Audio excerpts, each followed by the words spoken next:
Hello students, तो class 12 physics का एक और न्यूमेरिकल टॉपिक है इलेक्ट्रोस्टैटिक फोर्स। तो 5 point charges each of value plus q coulomb are placed on the 5 vertices of a regular hexagon of side L metres. Find the magnitude of force on a charge minus q coulomb placed at the centre of the hexagon.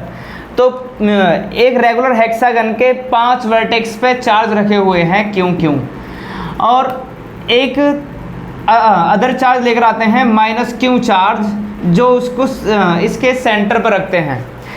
तो इन पांचों charge की वजह से इस centre पर रखे हुए charge पर फोर्स निकालना है हमें। तो फोर्स निकालने के लिए पहले हमें इन दोनों चार्ज के बीच में फोर्स निकाल लेते हैं। वो अकॉर्डिंग टू कूलाम्स लॉ क्या होता है अभी इनके बीच की डिस्टेंस कितनी है।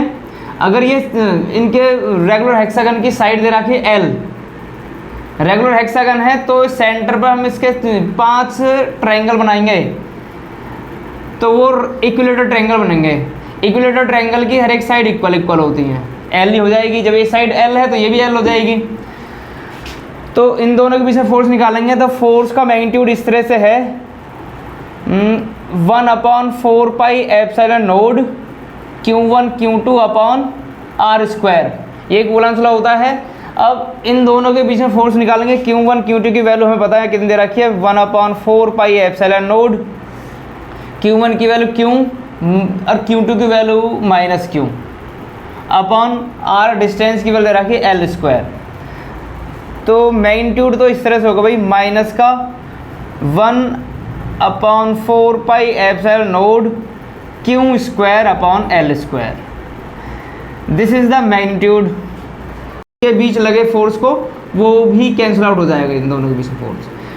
इसका इफेक्ट बचेगा, तो इसका ही ये चार्ज ये चार्ज का फोर्स ही कंट्रीब्यूट करेगा इस चार्ज पर केवल। तो फोर्स को वेक्टोरली इसको ऐड करते हैं, तो इसको मान लेते हैं ये A वर्टेक्स, ये B, ये C, ये D, E और ये F। तो इन दोनों सभी फोर्स निकालते हैं, तो फोर्स वेक्टोरियल सम सभी का मैग्नीट्यूड तो यही आएगा, माइनस का 1/4 pi epsilon nought Q² upon L²। तो इसका यूनिट वेक्टर लिखते हैं OA cap.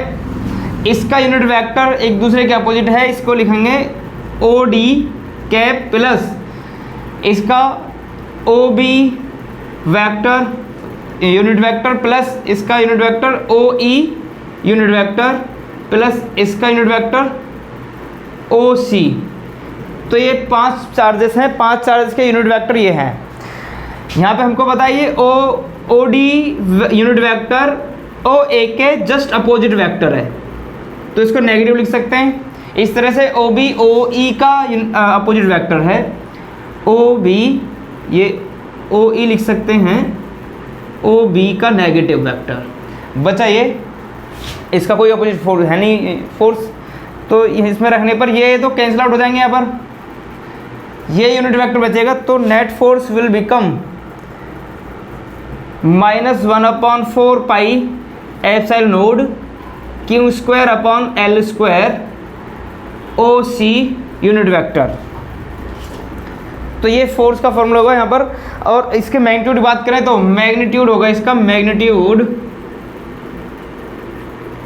Of force is equal to 1/4 pi epsilon nought Q² upon L²।